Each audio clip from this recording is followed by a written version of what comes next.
am here with Ollie. Band's called Isarnos. Isarnos. There's an N. There's an N in there. Isarnos. There's an N. Sorry. Yes. How are you feeling about your set? It was absolutely fucking amazing. Yeah. It was really, really good. Like obviously we played large indoor venues. We're playing Warhorns Festival, which is a big indoor venue in September. But it's being outside, but playing in a tent, but seeing people further back than you can see than the edge of the tent was fucking amazing. It was really cool. The people there were really good. We chatted to people after the show, and it's amazing to see like people coming to watch us that have heard of us, but we didn't know, and didn't know people that know them, or anything. Just literally people that were there to see us. Amazing, really, really good feeling. It's amazing. The whole tent. I mean, it's not a particularly big tent, but it was packed, and everyone seemed really engaged in what you guys were doing. Yeah, I mean, the thing with folk metal is because it's such a small community within metal. I mean, if you look at what's big at the moment, Doom is huge at the moment, and stoner rock and all that on one side, and then on the other side you've got tech metal and gent and everything like that. Folk metal is tiny. So, think of over the last few years, bands that have played, and One of Mars played here a few years ago. I think Insiferum played last year. Corpicani played here. So you get people that will go and they'll stick together, and they'll go specifically to support the folk metal community and watch the folk metal bands, and that's what I love about folk metal, because it's like folk music for metalers. Yeah. And like the folk community is beautiful. We have a lot of people we play with and we talk to that don't listen to metal at all. Yeah. But folk music is so inclusive, and it's so it's really nice. Yeah. So we're bringing that into the metal scene, or trying to. Yeah. I think you should talk a little bit about some of the instruments that you use, because you have quite a collection of things. Yeah, we do. So we have Madeleine, our violin player, and it took me. It's sort of like the whole thing that they say about buses. You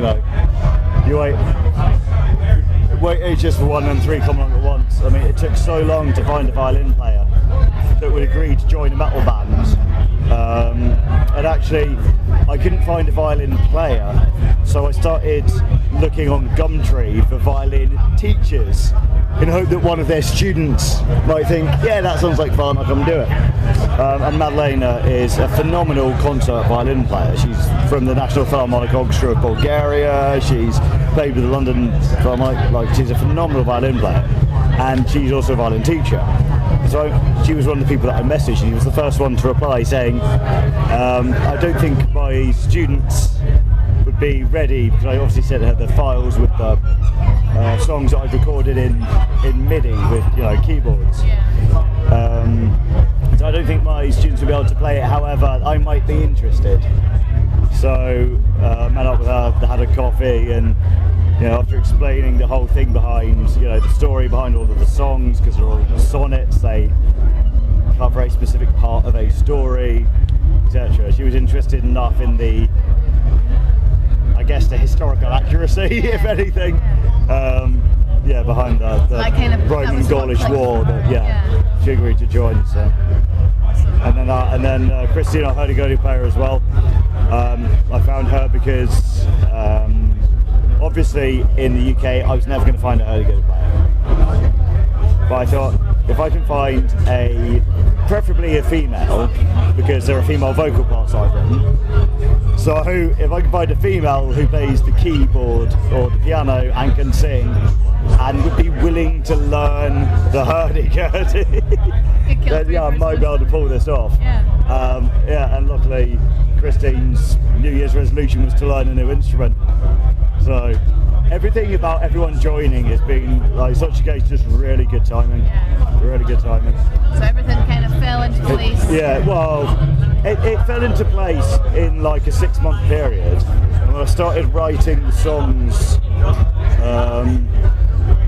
February through April 2013. And it took until September 2014 was when the first band practice happened. And since then, we've changed our drummer twice, our guitar player 3 times. Our original drummer, his visa expired, so he went back to Italy to work in a 5-star restaurant on a ski resort. So fair play to him. If we ever play in Italy, I'm going to make him cook me some fucking lasagna, because I love lasagna more than any other food. Yeah. So then we had to, replace our drummer. Then our guitar player, what's the word?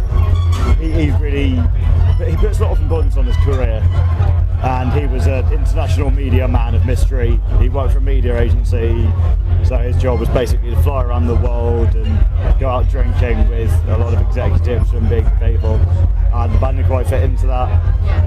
But then so we found Adamo, our current guitar player, and I couldn't be happier with our current guitar player or our drummer anyway. I think everyone that's in the band, I wouldn't even think twice about would there be someone better than the people we have. Everyone gels really well and gets on really well. Yeah, and I think that's the most important thing, is that we hang out a lot.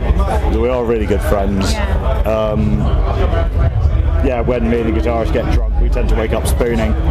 The girls are sharing a very small tent. We're all, really good friends. I think that makes the band better than it would be if I hypothetically had hired a load of professional musicians who would have just turned up and played the songs as they were written. But actually, a lot of the songs, how they sound now and how they sound live compared to when we recorded them 18 months ago, is on our demos, is based purely on how we play together as a band and not how they were written. That makes sense, yeah. It's really cool. I have to mention the bagpipes, obviously. Yeah. So, what made you decide to use them, I guess? So, the bagpipes are how the entire band started. So a long time ago, so January, February 2013, I just moved in with a chap called Mike, who was our original bass player and then switched to guitar. So we moved in together because he worked in one place and I worked in another place, and we found a town that was literally halfway between where we worked, and we knew each other because we went to college together, so I was like, okay, let's rent a flat. But he went away a lot. And obviously he and I both played in bands either together or separately. He was a guitarist in a band called Midgar, atmospheric post-metal bands. And I had a death metal band called Typhoeus previously.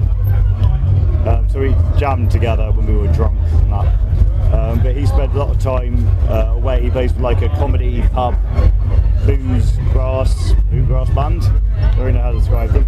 So he was away quite a bit. And it was one evening, I was sat at home. I come back from the pub, and you'll appreciate this. Braveheart started at 2 in the morning. Braveheart came on film 4 at 2 in the morning. Now, obviously, people look at it and think Mel Gibson, awful Scotsman. But if you look at him now, an overweight, racist alcoholic, actually he does quite well. So obviously the main theme, bizarrely, is obviously done on the uilleann pipes. And I thought, end my off-my-face state at 3 in the morning, fuck it, I want to play the uilleann pipes. I want to play the uilleann pipes. And obviously, because I played in black metal bands, or I've done vocals for a black metal band, I was guitarist in a death metal band, I was like, I'm going to put uilleann pipes in death metal. And that was what I set out to do. And then I realised how expensive uilleann pipes were. So I bought a few tin whistles and different keys first and started with them. And then I do have uilleann pipes now that I play at home. You can't really use acoustic pipes in a metal setting. Why is that? It's just because the way the sound comes out, like you're playing a root note, so uilleann pipes are in D. So playing the D, sound comes out the bottom, but then the sound projects out the chanter and comes out the holes. so you can't really use them live. So when most metal bands play live, they'll use electronic bagpipes because it's so much easier because you have to mic them up. Such a thing. Yeah, so there's only like 2 or 3 people that make electronic bagpipes. Mine are made by a guy called Rolf Just. He's over in Germany, and if you look at bands like Elevati, Heidevolk, Boston Divide, Skiltron, they'll all use his pipes because he makes electronic bagpipes because they're still mouth blown and the fingering's still correct. The only difference is, then it's a MIDI trigger instead of the sound coming out the front. There's another guy that makes electronic element bagpipes, and I'll be getting set off him so that we can start doing more, like I guess, more traditional folky stuff. But I guess the difference between what we do and bands like Elevati is Elevati take a traditional folk song and turn it into a metal song. So pretty much all of their songs, the folk melodies on the violin, the folk melodies on the tin whistle, are actual folk songs that they've then turned into a metal song. What we do is all of our melodies are completely original. But I guess, if I can get an electronic set of villain pipes, then we can do that. But yeah, I've got a spare set of pipes in the van, so if I get drunk enough later, you guys will hear me. I'll be the one pissing everyone off, but hey, I'll be the one pissing everyone off. That noise, quite great. How is the new release coming along? Yeah, so we decided, the bass player and I decided, like after a lot of deliberation, because we obviously recorded like a really rough demo about a little over a year ago. And we were trying to work out what we want to do, and we were arguing for ages over get a professionally recorded EP of 3 tracks or try and get the whole album done. Because originally, like when I recorded everything on the computer in my flat, I'd recorded a whole album, with introduction, with an outro, with spoken word, with poetry, with folk tunes, acoustic folk songs. Yeah, so I'd written, it's probably about an hour and a half, like the music. But recording-wise, we originally only did 6 songs. So we're now deliberating over whether or not to record like a really high quality few songs to an EP, or go fuck it, let's just do the whole album and then do everything and put something out that isn't a temporary thing and is something that people can enjoy. Yeah. Sounds good. So just say that the rest of the guys have just joined me now. So how did the set go? Did you enjoy it? Really well. Yeah. Absolutely amazingly. Basically, it went absolutely amazingly, and I could have not wished a better band and a better people to play at Bloodstock with, basically. It was wonderful seeing so many people there. It was like so many people we knew came out, which was wonderful, but there were so many faces, people we'd never seen before. People we didn't packed the tent out and enjoying it and coming up to us, and it's been so much better than we could even conceive to have been. Yeah, it was good. Kind of like a part of a dream come true to play a festival like this. Like, all of us have been in bands before, and we're trying to get there. And I think this is kind of a big thing for all of us. I think definitely. Yeah, so what I was saying is so Nick and I played in a death metal band before. Adama's played in bands before, but as a band together now, Adamo only joined in January, so the 6 of us as we are now have only been playing the 6 of us since January this year. But like I said a minute ago, I wouldn't replace anyone in the band with the people we have now. We've got the fucking King of the North as our guitar player, so. So is there anything finally that you would like to say to any of your fans or anyone that's seen you and enjoyed what you're doing? Do we have fans? Of course you will. Will we have fans? There's other bands obviously that people should check out. From the folk metal side, there's a band called Whispers that are playing on Sunday. We're playing with them at Warns Festival. Really cool guys. Finished doing Japanese metal. Interviewing them later on. Oh, are you? Yeah. Cool. All right. Those guys totally should check out. But other than that, just like genuinely thank you to everyone. Like this isn't like we're not trying to give up our jobs and trying to make it in the music scene and not being the next fucking Bring Me the Horizon that should just go drown in the sea.